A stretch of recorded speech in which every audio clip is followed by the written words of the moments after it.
श्रीमद् भगवद गीता अध्याय 16 देवासुर संपद विभाग योग। अनुवादक नवम बुद्ध अवतार भगवान श्री मायनम चेतन। मूल रचना भगवान श्री कृष्ण। श्री भगवान बोले, निर्भय चित्त की शुद्धि रहना ज्ञान योग में, देखना सोचना यज्ञ दम प्रेम उदारता, अहिंसा सत्य अक्रोध त्याग शांति अपैशन, भूत दया अलोलुपता लज्जा अचल नम्रता, तेज क्षमा धृति शौच द्रोह अतिमानता, देवी संपत्ति वालों में दिखे ये गुण भारत। ये देवासुर संपद विभाग योग नाम के 16वें अध्याय में भगवान श्री कृष्ण ने जिज्ञासु भक्त प्रवर अर्जुन को देव और आसुर की पहचान कराई गई है। क्योंकि अभी तक लोक में कल्पना है, मानव जगत में कल्पना है कि ये जहाँ हम लोग रहते हैं ये मनुष्य लोक है, देव लोक इससे कहीं और है, जो कि 7वें आसमान पर होगा या अन्यत्र होगा। इस भ्रम से छुड़ाने के लिए पूर्ण पुरुष भगवान श्री कृष्ण ने अर्जुन को ये बताया, ये 26 गुण जिसमें रहते हैं वह किसी भी देश में रहता हो, किसी भी ग्राम में रहता हो, कैसा ही हो, पठित हो अथवा अपठित, वो देवी संपत्तिवान होने से देव है। निर्भय चित्त की शुद्धि रहना ज्ञान योग में, आध्यात्म विज्ञान योग की इसे प्राप्ति हो गई है। क्योंकि अभेद दर्शनम ज्ञानम, इस ज्ञान योग में जो पहुंच गया है उसका चित्त शुद्ध हो जाता है। चित्त शुद्ध होने के कारण वो हर अवस्था में निर्भय रहता है। देखना सोचना यज्ञ दम प्रेम उदारता, किसी बात को सुनकर और पुस्तक में पढ़ के नहीं मानता है, प्रत्यक्ष देखकर पहचान कर मानता है। देख भी लेता है तो देखे हुए पर बौद्धिक विचार करता है। जैसे इसका एक विचार किया जाए कि जब एक जादूगर हमारे सामने आता है, अपने खुले हुए हाथ को दिखाता है और मुट्ठी बंद करके जब खोलता है तो उसमें से एक सिक्का निकालता है, उसको बजाता है, जिसकी आवाज हमारे कान में सुनाई देती है। उस रुपये का रूप हमारी आंख को दिखाई देता है और दिखाते हुए जब वो फिर बंद कर लेता और हाथ हिला देता, खोलता है तो रुपया नहीं रहता। यद्यपि आंखों ने रुपये का स्वरूप देखा है, उसको बजाते समय कान से उसकी आवाज सुनाई दी गई है, परंतु देखने के बाद भी जब बुद्धि ने विचार किया तो ये निश्चय हुआ, यदि ये रुपया बना सकता है तो 10-20 पैसे क्यों मांगता है। इसलिए किसी बात को भी देख कर नहीं मान लेना चाहिए, विवेक बुद्धि से उसको सोच विचार कर देख लेना चाहिए। देवी संपत्तिवान जो रहते हैं देख तो लेते हैं, पर उसमें बौद्धिक निर्णय से, बौद्धिक विचार से उसको समझ लेते हैं जब माने।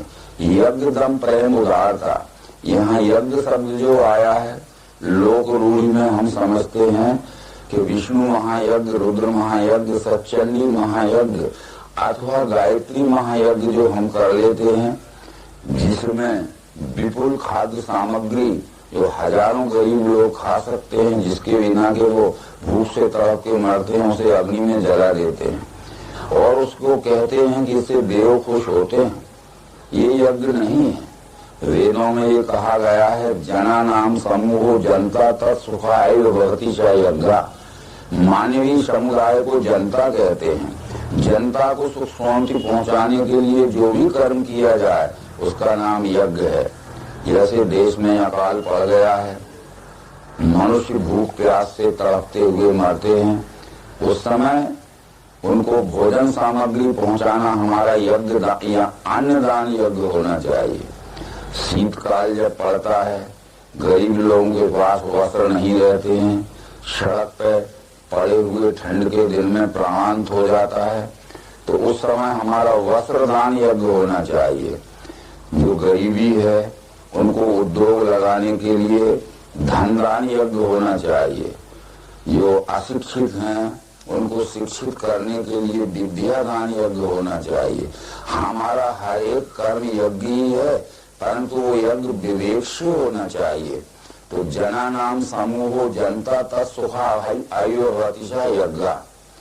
तो इस तरह से यज्ञ का अर्थ जो वेदों में कहा गया है वो भिन्न है, परंतु आज की रूढ़ मानंदी में यज्ञ किसी एक विशिष्ट क्रिया को मानकर और उसका अनर्थी हो रहा है। इसी देवासुर संपद विभाग योग नाम के 16वें अध्याय के 17वें मंत्र में श्री कृष्ण ने अर्जुन को ये कहा है कि घमंडी अपने भाट मद में धन करते हैं नाम के यज्ञ दंभ से शास्त्र छोड़ के। जो घमंडी लोग रहते हैं, अभिमानी लोग रहते हैं, जिनका उद्देश्य धन इकट्ठा करना और पारिवारिक उस धन से पारिवारिक उदर पोषण करना, और इसका उद्देश्य है कि हमारे नाम बड़ाई की प्रतिष्ठा बहुत दूर तक फैले। इस उद्देश्य से जो यज्ञ करते हैं अर्जुन, उनको यज्ञ नहीं कहा जाता, वह यज्ञ पाखंड है। इस तरह भगवान श्री कृष्ण ने कहा। परंतु एक विचार हम देखें, जो यज्ञ का इतना आडंबर आज हमारे देश में बढ़ा है। कृष्ण के पालक पिता नंद जब इंद्र यज्ञ करने वाले थे, वो कृष्ण की जिंदगी का पहला मौका था। एक पखवाड़े से उस इंद्र यज्ञ की बड़ी तैयारी हो रही थी। कृष्ण ने पूछा, पिताजी कौन सा आयोजन होने वाला है? नंद ने कहा कि इंद्र यज्ञ होगा। भागवत के 10वें स्कंद का ये प्रसंग है। कृष्ण ने कहा कि इंद्र तो अब नहीं है, वो तो सतयुग में बहुत पूर्व काल में हो चुका है, वो उसके लिए यज्ञ करने की क्या जरूरत है? नंद ने कहा कि यदि यज्ञ नहीं करेंगे तो इंद्र नाराज होकर पानी नहीं गिराएगा।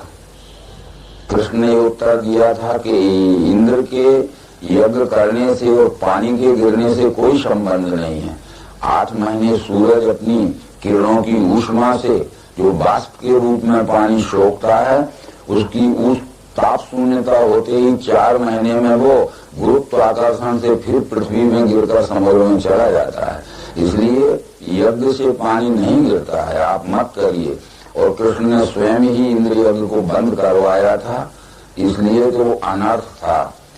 आशय है कि मानवीय समुदाय को जनता कहते हैं। जनता को सुख शांति पहुंचाने के लिए जो भी कर्म किया जाए उसका नाम यज्ञ है।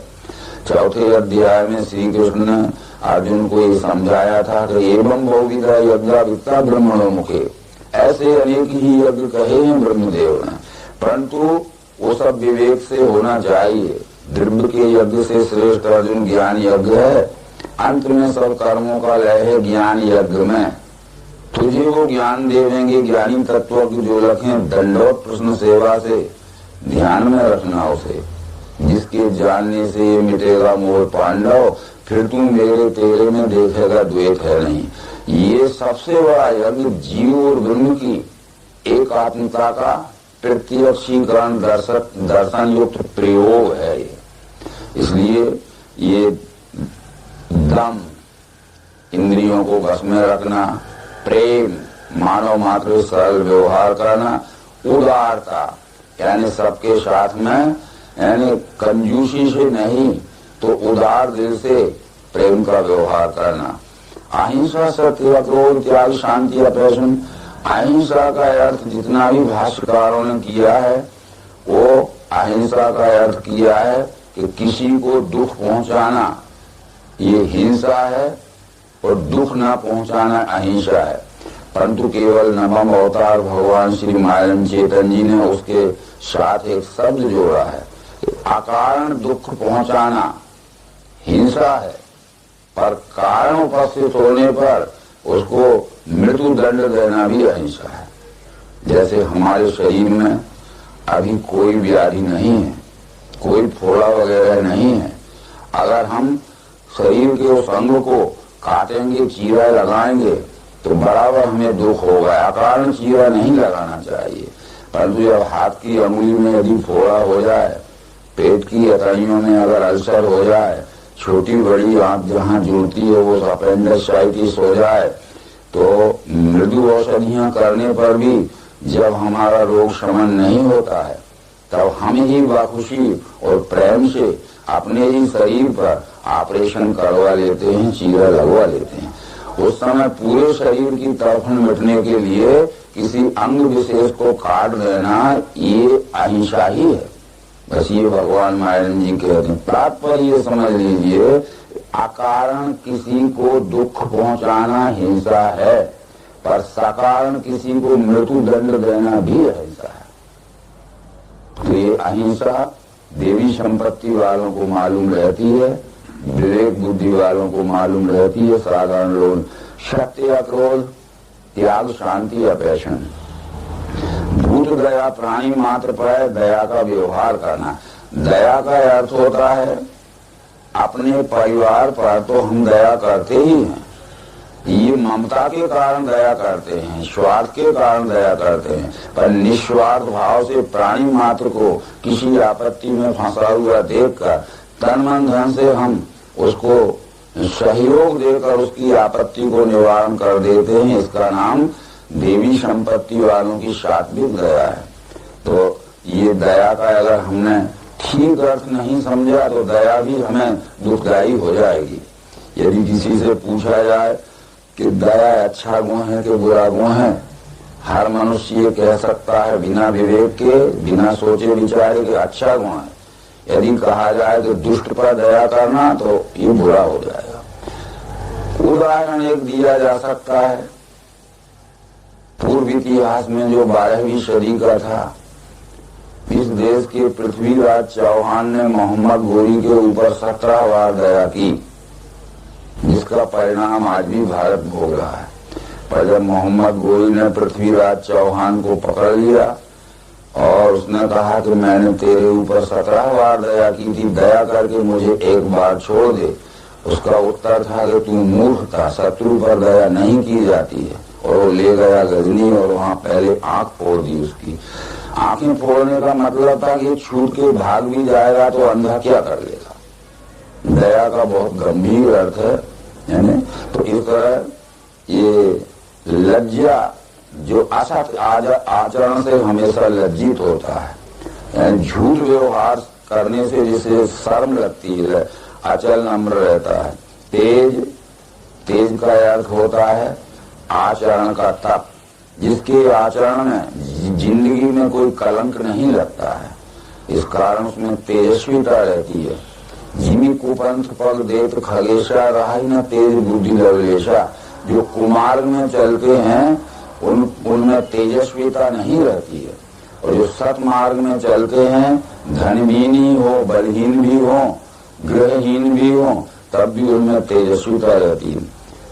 अद्रोह, किसी से अकारण द्रोह नहीं करते हैं। नयाति मानता, ज्यादा मान सम्मान नहीं चाहते। यदि किसी के घर में गए भी हैं, उसने बैठने की सम्मान की बात नहीं की तो बुरा नहीं लगता उनको, पर ये जरूर जानते हैं कि इसको हम आए हैं तो हमारे साथ में कुछ न कुछ मान सम्मान का व्यवहार करना था, वो बुराई नहीं मानते। नायति मानता शब्द अति मान नहीं चाहते हैं, पर मान और अपमान क्या है ये वो जानते हैं।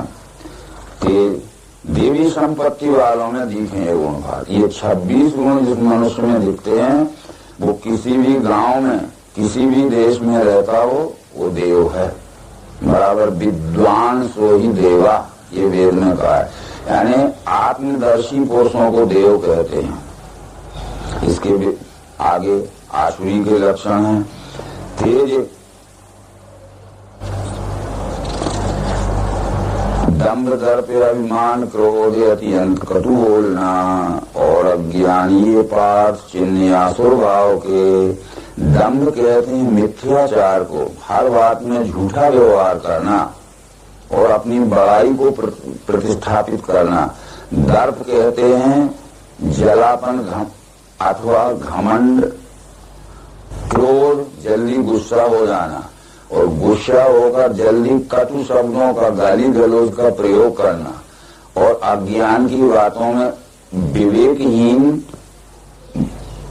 बातों में ज्यादा रहना, ये दुर्गुण जिस मनुष्य में होते हैं अवश्य ही वो असुर है।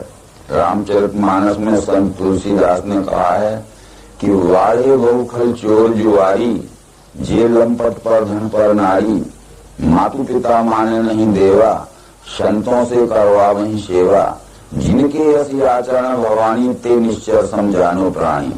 यानी खल कहते हैं दुष्ट प्रकृति के लोग, चोर कहते हैं चोरी करने वाले लोग, जुआरी कहते हैं जुआ खेलने वाले लोग, जे लंपट पर धन पर नारी, स्त्रियों का और दूसरे के धन का जो अपहरण करते हैं या करने की हमेशा इच्छा रखते हैं, ऐसे दुर्गुण जिस मनुष्य में हो वही तो असुर हैं, वही तो निशाचर हैं। चाहे वो शरीर की सुंदरता से कितने अच्छे रहते हों अथवा कितने ही पढ़े लिखे क्यों ना हो, तो ये दुर्गुण है।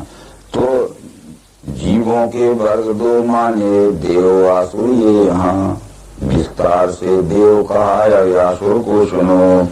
इस तरह संपूर्ण चराचर सृष्टि में जो 484 लाख योनि की सृष्टि है, ये दो ही वर्गों में बटी हुई है, एक देवी सर्ग, दूसरी आसुरी सर्ग।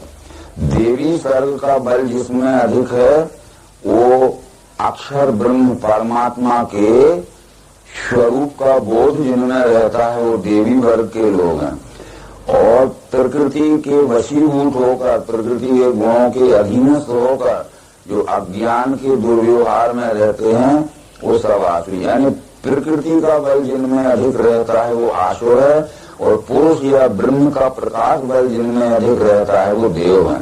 क्योंकि देव शब्द दिवी धातु से बना हुआ है, दिवी का अर्थ होता है प्रकाश होना, और ये पुरुष या ब्रह्म प्रकाशक ही है। तो इस तरह से ये जो आसुरों के लक्षण वो यहाँ से श्री कृष्ण अर्जुन को बतलाना शुरू करते हैं। प्रवृत्तिम चा निर्वृत्तिम चा जनाना विदुरासुरा न शौचम नापि चाचारो न सत्यम तेषु विद्यते। प्रवृत्ति को निर्वृत्ति को ये आसुर लोग नहीं जानते हैं।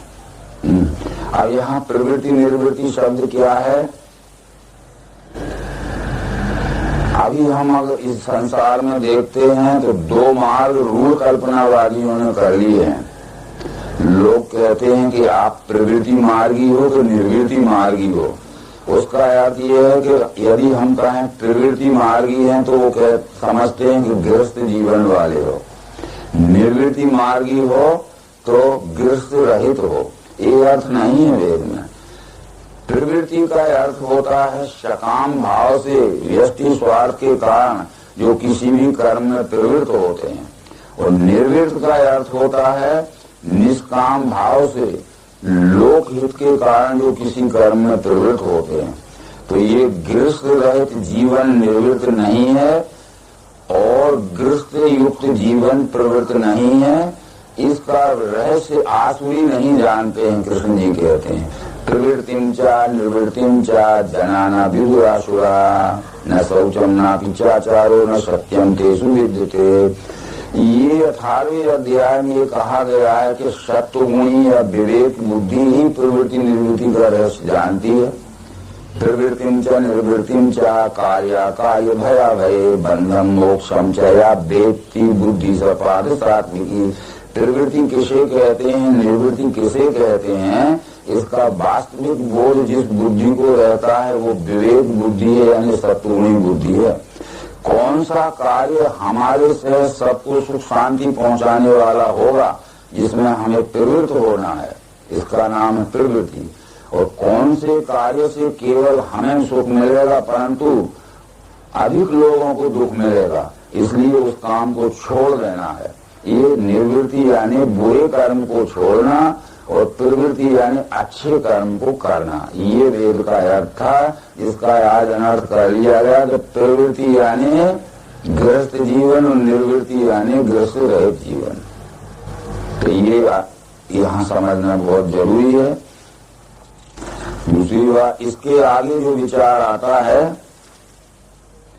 अशक्य है नहीं नेता व्यस्ता विश्व में नहीं, दोनों के मेल से हो गए काम है मूल वे कहें। ये दुनिया झूठी है, ये जगत झूठा है, ये आसुरी लोग कहते हैं। भागवत गीता में यह जगत झूठा नहीं लिखा है, वेदों में इस जगत को झूठा नहीं कहा है। भगवत गीता के प्रबोधक श्री कृष्ण भगवत गीता के 9वें अध्याय में कहते हैं, मयि अध्यक्षेण प्रवृत्ति प्रकृति सूयते सचराचरम हेतु नानेन कौन्ते जगत विपरिवर्तते। जगत उसे कहते हैं जो परिवर्तन होता रहे, पर परिवर्तन होते हुए भी जो रहता है। परिवर्तन का नाम जगत है, केवल जगत नाम झूठे का नहीं है। तो ये असत्य है, नहीं नेता, ये जगत झूठा है। इसको ईश्वर नामक कोई भी रचने वाला नहीं है। ये तो प्रकृति और पुरुष के मेल से हुआ है, यानी दोनों के मेल से हो गए। यदि माता पिता न हो तो संतान कहाँ से हो जाएगी? ईश्वर इसमें क्या करने आता है? आसुरी लोग यहाँ तक अविवेक के विचारों में उतर जाते हैं कि यदि हमने ईश्वर को नहीं माना तो हमारा कौन सा काम रुकता है? क्या हमारा काम धंधा नहीं चलेगा? क्या हमारा सर्विस नहीं होगी?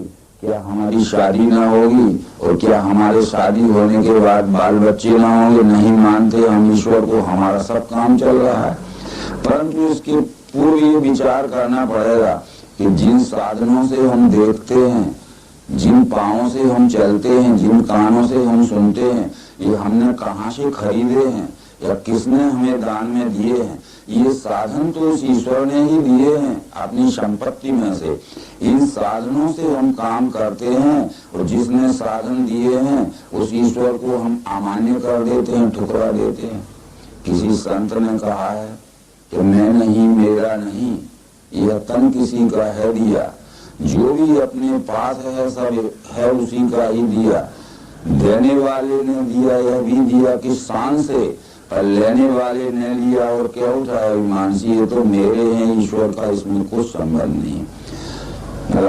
परमात्मा ने अपनी अष्टा प्रकृति के 8 अंगों में से अग्नि से आंख दी है, वायु से त्वचा दी है, आकाश से कान दी है, आपको सब मालूम है। इसलिए ये ईश्वर ही सब इस जगत का रचयिता है और जगत का ऐश्वर्य कर्ता होने के कारण कर्म दृष्टि से ही उसका नाम ईश्वर है और ज्ञान दृष्टि से उसका नाम अक्षर है। आत्मा के ही ज्ञान दृष्टि से नाम अक्षर ब्रह्म है और कर्म दृष्टि से नाम ईश्वर, ये नाम आत्मा के ही है। तो इस दृष्टि के सहारे से नष्टात्मा अल्प बुद्धि विश्वद्रोही क्रूर कर्मी होते हैं विश्वनाश को। ऐसी उनकी संकुचित विवेकहीन दृष्टि रहती है। तो ये विवेकहीन दृष्टि का सहारा लेके संसार के प्राणियों का अपने स्वार्थ के लिए द्वेष करते हैं, अपने स्वार्थ के लिए हनन करते हैं और अपना सुख पूरा करते हैं। ये जगत द्रोही क्रूर कर्मी होते हैं। क्षयाय जगतो हिता, जगत के प्राणियों का हित यानी सुख का क्षय करने के लिए ही इनका जन्म होता है। अपार चिंता में जो रहे मृत्यु काल तक भोगना भोग इच्छा के ही कर्तव्य है। कहें आशा पास में बीधे काम क्रोध परायण, काम इच्छा पूर्ण होने को जोड़े धन अनीत से। अपार चिंता का मतलब है जन्म से लेकर मृत्यु तक उनको अपने व्यसनी सुख भोगों की पूर्ति करने की चिंता रहती है। और जोड़ धन अनीति से आदि का मतलब है इच्छानुसार सुख भोग भोगना है, चाहे वो नीति से हो चाहे अनीति से हो। ये मैंने आज पाया है, लाऊंगा कल मैं वही, धनी हूँ इतने धन का मिलेगा या और भी। इतना धन तो मुझे आज मिल गया है परंतु अभी कमी है और इससे भी ज्यादा इकट्ठा करना है। तो इतने धन का मैं तो यानी शतपति हो गया तो सहस्त्रपति होना है, लक्षाधीश होना है, करोड़पति होना है, अरबपति होना है। ये निरंतर उनकी सुखेषणा बढ़ती ही जाती है और इस कारण से अपने धन को इकट्ठा करने की जो सुखेषणा है वो अन्याय में परिवर्तित हो जाती है। यही हाल रावण दुर्योधन आदि अत्याचारियों में था। तो ये मैंने ये मैंने मारा शत्रु करूंगा हते अन्य भी, भोगी में हूँ ईश में हूँ सिद्ध में बलवान सुखी। अमुक शत्रु को मैंने मार दिया है, इससे भी जो दूसरे शत्रु हैं उन्हें भी दमन करना या मारना है, और उनके पास जो सुख वैभव आदि है वो भी मुझे प्राप्त कर लेना है। इस कारण से आसुरी प्रवृत्ति के लोगों का जब हम पौराणिक इतिहास देखते हैं तो धन लूटना, आग लगाना, जलाना, स्त्रियों का धन का हरण करना आदि उनका ये अनैतिक अत्याचार हमेशा रहा है। मैं कुलीन धनी में हूँ कौन मेरे समान है, याजी दानी सुखी हूँगा इस अज्ञान में फंसे, मेरा कुल सबसे ऊंचा है। यानी कुलाभिमान उन्हें रहता है। मैं कुलीन धनी में हूँ, मैं ही सबसे ज्यादा धनवान इस संसार में बनूं, मेरे कंपटीशन में मेरी बराबरी का कोई धनवान न हो पाए। यज्ञ करने वाला और सब प्रकार के यही लौकिक और परलौकिक सुख भोगने वाला मैं हूँ। इस संसार के समाज का नेता, राजनीतिक नेता अथवा धार्मिक नेता सबसे ऊंचा स्थान मुझे मिले, और बड़े बड़े यज्ञ आदि करके इंद्रलोक का सुख, वैकुंठ लोक का सुख, स्वर्ग लोक का सुख भी मुझे सब मिले। ये सब उनकी ये एक स्वप्नगत आशा रहती है। इसलिए यादी दानी सुखी होगा इसी अज्ञान में फंसे, अनेक चित्त विभ्रांत धर्म के जाल में फंसे, आसक्त काम भोगों में ऐसे वे नरक में गिरे। उनके चित्त में अनेक प्रकार का भ्रम रहता है और विषय सुख भोगों की, व्यक्ति सुख की आसक्ति में वो रहते हैं। और ऐसे मनुष्यों के जो दुष्कर्म होते हैं और दुष्कर्मों के परिणाम स्वरूप उनको पतन होता है, नरक में जाना पड़ता है। नरक आदि का वर्णन जो पुराणों में है वो नरक इस मनुष्य जन्म में ही अनेक प्रकार के दुखों का भोग भोगना नरक है। जैसे कुंभी पाक, रव आदि नरक जो पुराणों में लिखे हैं उनमें ये लिखा होता है कि जब ये जीव अनेक प्रकार के हिंसात्मक कर्म करता है तो यम इसको पकड़ के ले जाते हैं और पीप के पस के कुंड में इसको पटक देते हैं। वो पड़ा हुआ कीड़ों से पस के पीप के कुंड में और कीड़ों से अपनों को खिलाता रहता है शरीर। उसका मतलब है कि जब हम जन्म लेते हैं दुष्कर्म के परिणाम स्वरूप तो हमारे शरीर में सर्वांग अपरस आदि रोग हो जाते हैं, और फिर कितने ही महंगी चिकित्सा हम करें उनमें बदबू भी आती है और कोई लाभ नहीं होता है। तो ये शरीर ही कुंड है, उसमें पड़ा हुआ जीव आत्मा सड़ते हुए शरीर में यानी पीप के कुंड में पड़ा हुआ और नरक का दुख भोग रहा है। अग्नि के कुंड में डाल दिया जाता है, ये शरीर ही कुंड है, परंतु सर्वांग जलन इसको होती है, यूराइन जलन होती है, विलट जलन होती है, त्वचा की जलन होती है, महंगी महंगी औषधियां की जाती हैं परंतु किंचित लाभ नहीं होता। तो इसका आशय यही है कि ये शरीर ही कुंड है, इसमें जीव आत्मा पड़ा हुआ, ये शरीर और रक्त अथवा यूराइन आदि की जो वर्निंग होती है उसमें दुख भोग रहा है। इस शरीर में ही सब दुख भोगना पड़ते हैं। इस बात को अश्वमेध पर्व के अंतर्गत भगवान श्री कृष्ण से जब अर्जुन ने पूछा था कि वो स्वर्ग और नरक कहाँ हैं जिनमें हमें दुखमय यातनाएं और सुखमय सुख भोगना पड़ते हैं, वो कितनी दूर हैं, किस दिशा में हैं। तो भगवान श्री कृष्ण ने जो अनुगीता में उत्तर दिया अश्वमेध पर्व में कि कर्म भूमि धीर भूमि यत्र तिष्ठन्ति जंतुआ तथा शुभाशुभम कृत्वा लभन्ते सर्वदेहिना ये उच्चा बचा भोगान प्राप्नुवन्त स्वकर्म भी ते वासुभ कर्माणा कर्म धृंदियम गता। हे अर्जुन, कर्म भूमि यही मृत्यु लोक है, यही अवतार भी आते हैं, संत भी आते हैं, भक्त भी आते हैं, यहाँ चोर भी आते हैं, डाकू भी आते हैं, हिंसक भी आते हैं।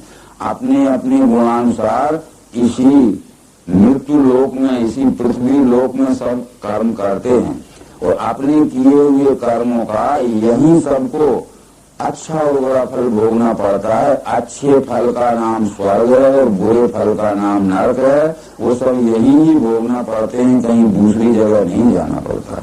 ये बात श्री कृष्ण ने अश्वमेध पर्व में समझाई थी। तो अनेक चित्र विभ्रांत भ्रम के जाल में फंसे, आसक्त काम भोगों में, ऐसे वे नरक में गिरे। घमंडी अपने भात मद में धन मान के, करते हैं नाम के यज्ञ दंड से शास्त्र छोड़ के। ये घमंडी रहते हैं, बहुत अभिमानी रहते हैं।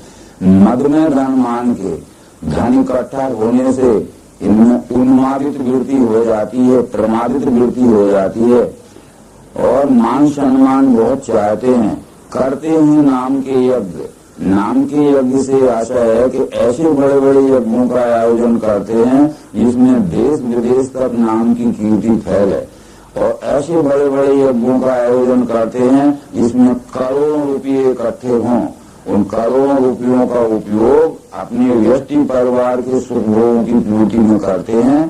तो अर्जुन, इन कर्मों को यद्यपि रूढ़वादी लोग यज्ञ कहते हैं, पर ऐसे यज्ञ कर्मों को मैं पाखंड ही कहता हूँ। अतः करते हैं नाम के यज्ञ दम्भ से, दम्भ से यानी पाखंड से।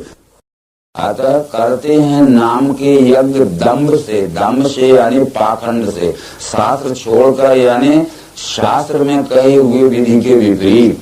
तो शास्त्र की विधि बतलाई गई। शास्त्र में ये लिखा है, जना नाम समूहो जनता तत्सुखा एव भवति यज्ञा। ये मानवीय समुदाय को जनता कहते हैं। जनता को सुख शांति पहुंचाने के लिए जो भी कर्म किया जाए उस कर्म का नाम यज्ञ है। इस तरह का यज्ञ करना ये शास्त्र के विधान युक्त यज्ञ है। और इस प्रकार के विचार छोड़कर जो मनमाने ढंग से करना, ये शास्त्र विधि छोड़ के जो यज्ञ किया जाता है वो यज्ञ नहीं है, पाखंड है। ये अहंकार बलदर्प बस में काम क्रोध के मैं आत्मा सब दो देहों में उसका ही द्वेष वे करें।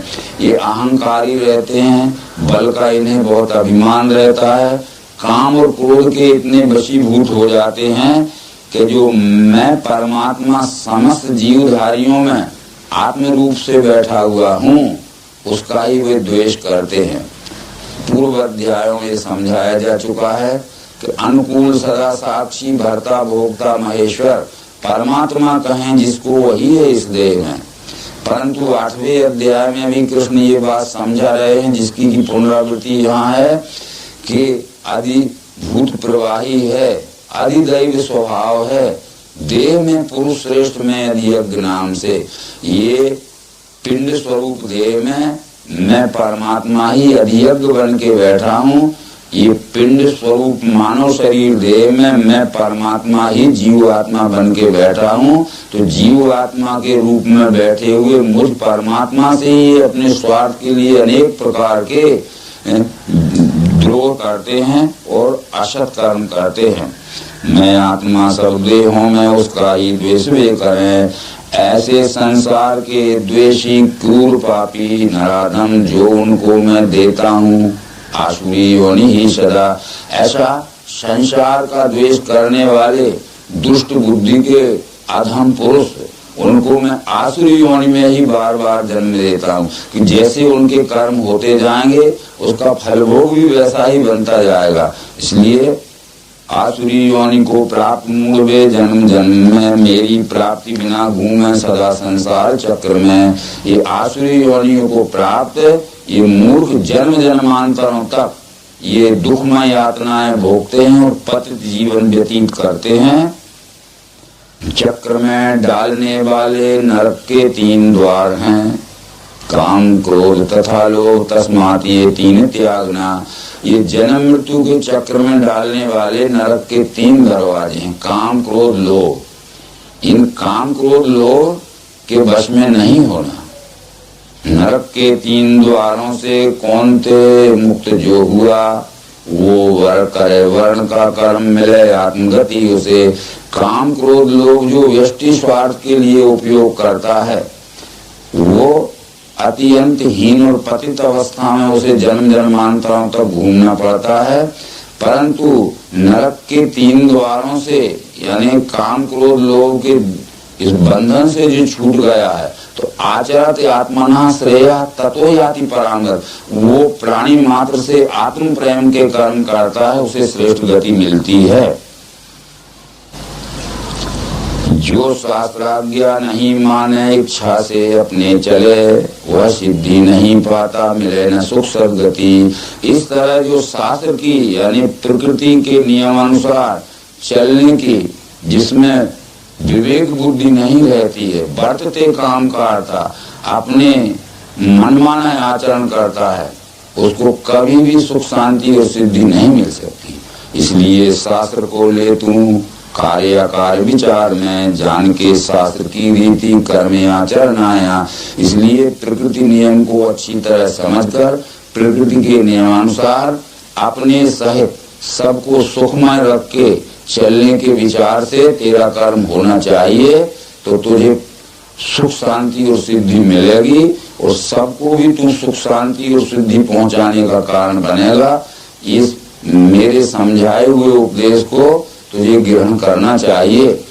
यदि मेरे सिद्धांत की निंदा करते हैं, आचरण नहीं, वे सब मूर्ख अज्ञानी भ्रमी हैं, नष्ट हो चुके। मेरे इस बतलाए हुए सिद्धांत की जो निंदा करते हैं, पर इस सिद्धांत के अनुसार जिनका आचरण व्यवहार मानव जगत में नहीं हो सकता है, तो मूर्ख हैं, अज्ञानी हैं, भ्रम ग्रसित मनुष्य हैं और उनका पतन अवश्यंभावी है। कभी भी उत्थान नहीं हो सकता, सुख शांति की सिद्धि नहीं मिल सकती। यहाँ देवासुर संपद विभाग योग नामक भगवद गीता का 16वां अध्याय संपूर्ण हुआ।